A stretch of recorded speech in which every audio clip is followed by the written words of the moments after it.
लाड़ी कमा लेंगे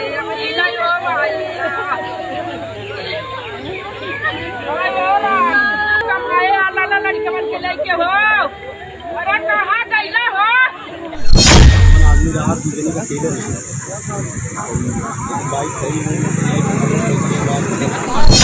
ये सरकार आपको मुद्दे से हटाने के लिए ना भाई साहब ऐसे हत्याएं करवाती है। यानी सरकार पब्लिक को भ्रमित कर रही है। ये सरकार मुद्दे से भटकाने के लिए ना हिंदू मुस्लिम की राजनीति करती है।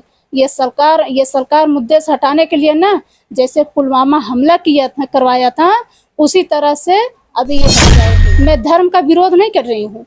मेरा कहना यह है कि अगर आप मंदिर चला रहे हो तो आप शिक्षा भी चलाओ ना। आप शिक्षा क्यों नहीं चला रहे हो भाई? अभी आपने न्यूज देखा है, अभी जस्ट न्यूज वायरल हो रहा है सोशल मीडिया के माध्यम से। मंदिर के लिए स्कूल का रास्ता तोड़ दिया। देश के लोग हमें हाथ मिलाते हैं और विश्व गुरु तो हो तो गया है ना। हर दिन लड़कियों का बलात्कार हो रहा है, हर दिन हत्याएं हो रही है, हर दिन लोग गरीब से भूख से तड़प के मर रहे हैं, लोगों को घर गिर रहा है। यही तो विश्व गुरु है। अपराधी मारे हैं। सरकार थोड़े नहीं मारी है, सरकार तो पेशी पजा रहे थे। आप मुझे ये बताइए अगर उस अतीक अहमद के जिन बच्चों ने हत्या किया उसकी उम्र कितनी थी? बहुत कम थी। 17, 18, 19, 20 के प्लस में थे ना। क्या उनका एनकाउंटर ट्रिपल हत्या करने वाले आरोपी हैं, क्या इसका एनकाउंटर होगा? सरकार लगी है, पाएगी तो हाफ काउंटर करेगी। हाफ काउंटर करने से क्या मौत का बदला आ जाएगा? फुल काउंटर सरकार नहीं करती है, हाफ काउंटर। क्यों नहीं करती है भाई? अतीक अहमद की कैसे फुल काउंटर गया? यहाँ फरसा से काट दिया गया। इसमें आप क्या कहिएगा? सरकार क्या कर रही है? सरकार मजा ले रही है, सरकार हत्या करा रही है, सरकार मजा ले रही है। अपराधी आ कहाँ से रहे? सरकार भेज रही है। सरकार अपराधी को पाल रखी है। बिल्कुल पाल रखी है। बाबा के सरकार में जौनपुर जलता निगाह दिखाई दे रहा है। अभी जौनपुर कुछ दिन ही अनुराग वाली घटना ठंडा ही नहीं हुई तब तक हाईवे के किनारे गैरेज में हथौड़ा से पीट करके बाप बेटों को मार दिया गया। आखिर में हो क्या रहा है? उत्तर प्रदेश में गोली की तड़तड़ाहट तो जरूर बंद हो गई, लेकिन कहीं हथौड़ा चल रहा है, कहीं तलवार चल रही है, कहीं फावड़ा ही चल जा रहा है। आखिर में बाबा कर क्या रहे हैं? सीसी कैमरा का पूरा सिस्टम ही लेकर चले गए अपराधी। कितना मनबड़ अपराधी हैं। कुछ दिन से पहले कई दिन से सुकार लगाकर बैठे रहे होंगे और ताल मंत्रा मिलाए रहे होंगे, और जैसे ही मौका पाए तुरंत गैरेज में घुसते हैं और हथौड़ा गैरेज में आप जान ही रहे हैं, गैरेज लोहा पत्थर का रहा होगा और उसमें हथौड़ा रहा होगा, राड मार करके बाप बेटा और पिता को खत्म कर दिए। प्रशासन घर वालों को खोजी भी नहीं, उठा करके लाश को तुरंत भेज देती है पीएम हाउस चली जाती है लाश। गांव के लोग आते हैं, क्षेत्र के लोग आते हैं, चक्का जाम करते हैं। उसके बाद प्रशासन लाठी भाजेगी, चक्का जाम छूट जाएगा। एसडीएम साहब आए होंगे, एसडीएम साहब अच्छी बात बताए होंगे कि मुआवजा दिया जाएगा, ये दिया जाएगा, ऐसे किया जाएगा। छोड़ दीजिए, गांव के लोग हैं, डरे हुए लोग हैं। बाबा की सरकार में सब सहमे हुए हैं। मामला दलित परिवार का है। हमारे साथ हाई कोर्ट प्रयागराज की वो एडवोकेट मोहिदिया जी हैं, मैं इनसे आपसे मिलाऊंगा। और सामाजिक कार्य करती हैं, ये हमेशा कुछ न कुछ करती रहती हैं। आज देखिए अभी तत्काल का घटना है मित्रों, इस पर जरूर आप प्रतिक्रिया दीजिएगा। मैं इनसे जानना चाहूंगा कि हो क्या रहा है उत्तर प्रदेश में। आपको बहुत बहुत धन्यवाद और आपके सभी दर्शकों को बहुत बहुत धन्यवाद। जैसा कि अभी आपके अनुसार या मैं पत्रकार पेपर के अनुसार सोशल मीडिया के माध्यम से मैंने देखा है कि जौनपुर में ट्रिपल मर्डर हुआ है। ये बहुत गंभीर मामला है।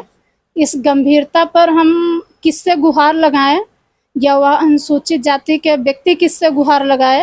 वो व्यक्ति को भी कुछ नहीं समझ में आ रहा होगा। आज मैं एक अधिवक्ता के साथ साथ मैं एक सोशल वर्कर हूँ। मुझे स्वयं नहीं समझ में आ रहा है कि मैं किससे गुहार लगाऊं। आखिर में ये सब हो कैसे रहा है? बाबा कह रहे हैं कि अपराधी ऊपर चले गए, तो जमीन के नीचे चले गए, नहीं तो प्रदेश छोड़कर दूर चले गए। फिर भी गोली की तड़तड़ाहट तो बंद हो चुकी है। लेकिन कौन कहता है गोली की तड़तड़ाहट बंद हो गई? चल रही है अभी। बिल्कुल चले। आप पत्रकारिता हैं, आप पत्रकार हैं? जरूर। आप जरूर पत्रकार हैं ना? अगर आप पत्रकार हैं तो आप हर एक क्षेत्र में जाके देखिए, कहीं न कहीं गोलियों से हत्या होती ही रहती है। अभी जस्ट सोशल मीडिया पर एक वायरल हो रही है, गोलियों से 2 व्यक्तियों की हत्या कर दिया गया बक्सर में। भारत का, लेकिन उत्तर प्रदेश नहीं है। उत्तर प्रदेश नहीं, भारत का मुख्यमंत्री, भारत का प्रधानमंत्री कौन है? नरेंद्र दास मोदी हैं। और इनका सरकार किसका है? भाजपा का है। बक्सर में किसकी सरकार है? बीजेपी की है। बीजेपी की है। तो फिर गोली तड़तड़ाहट कैसे बन रही है? लेकिन यहाँ मामला उत्तर प्रदेश जौनपुर का चल रहा है, और उत्तर प्रदेश में वास्तव में गोली की तड़तड़ाहट कम होगी, लेकिन तलवार और हथौड़े और फावड़ा, ये कौन सा? आपको तो, आप एडवोकेट हैं, आपके यहाँ तो हरदम कुछ न कुछ इस ढंग से संज्ञान आता होगा कि यहाँ तलवार चली गई, यहाँ हथौड़ा चला गया, यहाँ फरसा से काट दिया गया। इसमें आप क्या कहिएगा? सरकार क्या कर रही है? सरकार मजा ले रही है, सरकार हत्या करा रही है, सरकार मजा ले रही है। अपराधी आ कहाँ से रहे? सरकार भेज रही है।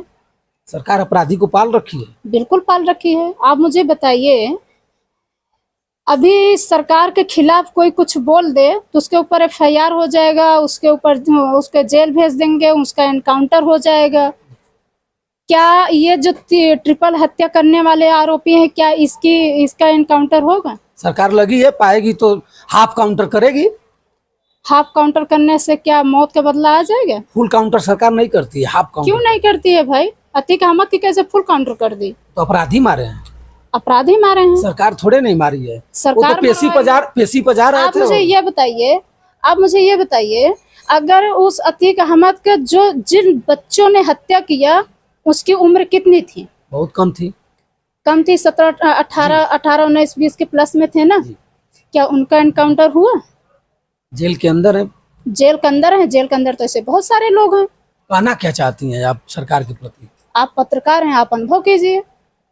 इसका मतलब सरकार सुनी पड़ चुकी है। बीजेपी की सरकार में, भाई साहब मैं आपको बता दूं, बीजेपी की सरकार में एक जुमला होता है ना, जैसे कि गांव में महिलाएं जब बारात आती है तो गारी गाती हैं, फिर वही महिलाएं जा करके उसी दूल्हे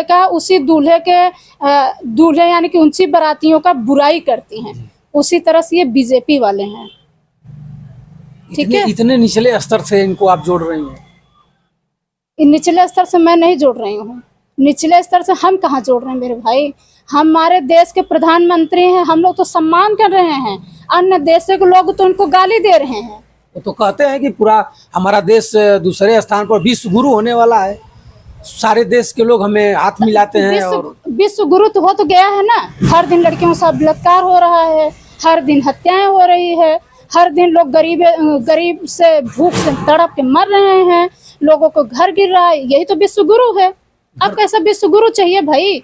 घर गिर रहा है ना, बेघर हो रहे हैं ना, बलात्कार हो रहा है ना, महिलाएं नंगी घुमाई जा रही है ना, हर दिन हत्याएं हो रही है ना, महिलाओं का सिंदूर उजड़ रहा है ना, बहन बिना भाई को हो रही है ना, या लड़कियों को शिक्षा से रोका जा रहा है ना, मंदिर खुल रही है ना।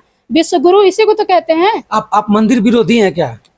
मैं मंदिर विरोधी क्यों होंगे भाई? जब मेरे देश का मैं आवाज मेरा जो निकल रहा है, जिस जुबान से मैं बोल रही हूँ, इस जुबान के लिए डॉक्टर BR अम्बेडकर साहब जी ने संघर्ष किया। जब उन्होंने नहीं धर्म का विरोध किया तो मैं कौन होती हूँ धर्म का विरोध करने वाली? मैं कौन होती हूँ?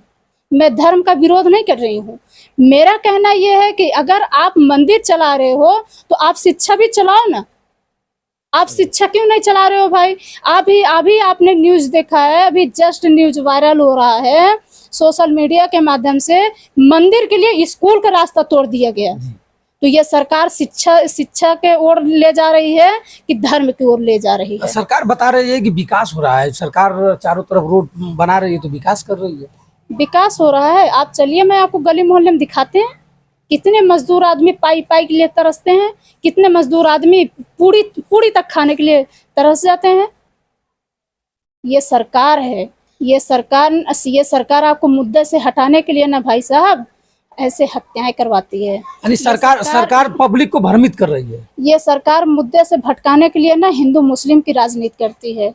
ये सरकार मुद्दे से हटाने के लिए ना, जैसे पुलवामा हमला करवाया था, उसी तरह से अभी ये हत्याएं हुई, जिसको ऑपरेशन सिंदूर के नाम से जाकर के बोले हैं कि मेरे खून में सिंदूर बह रहा है। सोचिए, गजब की मजाक है। यानी कि हमारे देश के प्रधानमंत्री कह रहा है मेरे मेरे शरीर से खून बह रहा है। गजब का वक्तव्य है इनका। अरे ये तो एक आम व्यक्ति बोले थे, चलो ठीक है, एक आम व्यक्ति बोल दिया, उसको नहीं समझ में आया है। कभी किसी शरीर से सिंदूर बहा है? एक बार औरत बोले कि मेरे शरीर से सिंदूर बह रहा है, तो चलो ठीक है, औरत सिंदूर लगाती है, बह रहा है। गजब का हमारा देश का प्रधानमंत्री है भाई साहब। ये जौनपुर में जो ट्रिपल मर्डर हुआ है, इनके लिए क्या कहिएगा जनता से या सरकार मुद्दा से? तो आपने जैसे मुद्दा उठाया, जहां से मुद्दा उठाया मैं वहां तक ले गई। पति बाप, 2 बेटे की हत्या हुई। अब 2 बेटे की ब्याह हुआ था नहीं हुआ था, अभी इसकी जानकारी मुझे नहीं है। बाप की हत्या हुई, माँ तो उसकी जिंदा होगी, आज उसका सिंदूर उजड़ गया। 2 बेटे थे और उस माँ का कोख आंचल सूना हो गया, बिन बेटे की हो गई। हत्या कैसे हुई, क्यों हुई, अब आप जान रहे हैं कि जांच का विषय है, प्रशासन जांच मैं बता रही हूँ, आप जान रहे हैं कि जब कोई हत्या होती है या कोई व्यक्ति आत्महत्या करता है, तो जब तक परिवार के लोग पंचनामा नहीं भरते हैं, तब तक पोस्टमार्टम के लिए नहीं जाती है। तो जब पोस्टमार्टम के लिए परिवार को पता नहीं चला, पोस्टमार्टम के लिए चला गया लाश, और वहाँ जो लगा हुआ CCTV फुटेज है उसको गायब करा दिया गया। ये तो सोचे समझे साजिश ही रही होगी। तो क्या CC फुटेज को प्रशासन पर ही आप थोप रही हैं? प्रशासन ऐसा कर सकती है?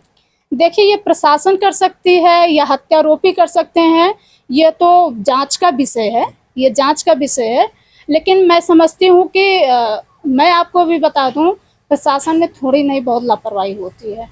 और मैं प्रशासन के साथ साथ मैं तो उन नेताओं को कहूँगी जो सांसद विधायक हो जाते हैं, अनपढ़ सांसद विधायक जो हो जाते हैं ना, जब कोई पुलिस प्रशासन ईमानदारी से काम भी करना चाहता है तो उसका शोषण भी बहुत होता है। मैंने ऐसे बहुत सारे प्रशासन को देखा है, पुलिस प्रशासन को, वो ईमानदारी से काम करते हैं, अपराध मुक्त बनाते हैं। लेकिन ये जो नेता है ना, ये नेता जाकर के पुलिस को इस तरह से टार्चर करते हैं कि उनके दर भटका देते हैं। लेकिन नेता नहीं रहते तो देश भी नहीं चलता। हम कहते हैं कि नेता रहे देश चलाएं, तो क्या हत्या करा के देश चलाओगे भैया? हत्या तो सबके सरकार में हुई है, कौन रोक सबके, क्यों नहीं रोक पाए? मायावती सरकार में कितनी हत्याएं हुई थी? सबके सरकार में हत्या हुई है, संभव नहीं है। मायावती जी की सरकार में अगर हत्या हुई है ना, तो कानून की ईमानदारी से हुई है। मायावती जी की सरकार में अगर कोई भी अपराध घटा है या कोई भी अपराध रुका है, तो संवैधानिक हुआ है, ना कि धार्मिक हुआ है। ये बताइए कि आप अच्छी जगह से हैं और पढ़ी लिखी महिला हैं, आने वाले समय में या तीनों सरकारों में किसकी सरकार आपको अच्छी लगती है? अब देखिए, अगर मुझे सरकार की, आप ये सवाल तो बहुत बड़ी आप कर रहे हैं, अगर आप ये सवाल करते हैं तो सरकार तो सबसे ज़्यादा बेहतर सरकार अगर चली है तो बहन कुमारी मायावती जी की चली है। तो इतना बेहतर सरकार चलने के बाद बहन मायावती का पूरे उत्तर प्रदेश में मात्र 1 सीट आई है, वजह क्या हो सकता है? इसका वजह तो ये तो जनता बताएगी। इसका मतलब तो यही है कि जनता इनसे खुश नहीं है, मायावती जी से। जी, मायावती जी से जनता खून बहाने के लिए तैयार है। तो सरकार आखिर में बनी क्यों नहीं? सीट ये कई मात्र उत्तर प्रदेश में 1 सीट, छल कपट बल बुद्धि बनी है सरकार। इसको आप मान रही हैं? हाँ, सरकार पढ़ी लिखी हैं, बता रही हैं जो। मैं बिल्कुल पढ़ी लिखी हूँ, मैं बिल्कुल पढ़ी लिखी हूँ। लोग कहेंगे कि आप मायावती जी के दीवानी हैं, इसलिए आप कह रही हैं कि सरकार। मैं मायावती जी दीवानी नहीं हूँ, मैं न्याय के दीवानी हूँ, मैं संविधान की दीवानी हूँ। मायावती जी ने संविधान के ही इशारे पे सारे वर्क किए हैं, उन्होंने किसी और के इशारे पे काम नहीं किया है। तो ये सिर्फ मैं नहीं दीवानी हूँ। मायावती जी प्रदेश के नेता रही हैं, लेकिन उनको अन्य देश के लोग भी उन्हें फॉलो करते हैं। वो भारत के प्रधानमंत्री नहीं बने हैं, लेकिन पूरे भारत को छोड़िए अन्य देशों में भी मायावती जी का सम्मान है। लेकिन हमारे अगली सरकार अगर मायावती जी का आ रहा है तो क्या ये अपराध रुकेगा? ये जनता तय करेगी सरकार किसकी बनेगी। आप नहीं कुछ बताइएगा, आपके यहाँ अनेक प्रकार के लोग आते हैं। मेरे अकेले तय करने से कुछ होगा? कुछ तो अनुभव हो सकता है। नहीं है, ऐसा कुछ नहीं है। बच रही जनता, मैं क्यों बचूंगी भाई, मैं क्यों बचूं? बाबा से डर नहीं ना रही है? हम बाबा से क्यों डरे? बाबा जनता द्वारा चुना गया है, हमको डर होगा तो मैं कानून से डरूंगी, मुझे डर होगा तो मैं संविधान से डरूंगी। ये बाबा कौन होते हैं? बाबा को जनता वोट दिया है, बाबा प्रदेश के मुख्यमंत्री बने हुए हैं। अगर बाबा ईमानदार होंगे तो हमारी बात समझेंगे। जैसे उनका एक नारा है, बेटी बचाओ बेटी पढ़ाओ। संविधान कहता है कि स्वतंत्र हो, मैं स्वतंत्रता पूर्वक संवैधानिक बात रख रही हूँ। अगर वो बेटी बचाओ बेटी पढ़ाओ का उनका सच का नारा है तो मेरा समर्थन करेंगे। जुमला होगा तो फिर वो मेरे ऊपर भी कार्रवाई करेंगे। एक बार अपना परिचय दे दीजिए। मैं एडवोकेट अनुराधा अम्बेडकर, यूपी प्रयागराज से। मित्रों देखिए, हमारे साथ अनुराधा अम्बेडकर जी हैं, यूपी प्रयागराज से। इन्होंने जो भी कुछ कहा सत्य कहा। आप कमेंट करके जरूर बताइएगा कहाँ तक सही है। मैं फिर कभी इनसे मिल करके आपके पटल पर रखूंगा। तब तक जौनपुर का ये पहला न्यूज़ है। मैं फिर जो भी नया अपडेट आएगा आपके समक्ष रखने का प्रयास करूंगा। बंसराज यादव का सादर प्रणाम स्वीकार करूँ।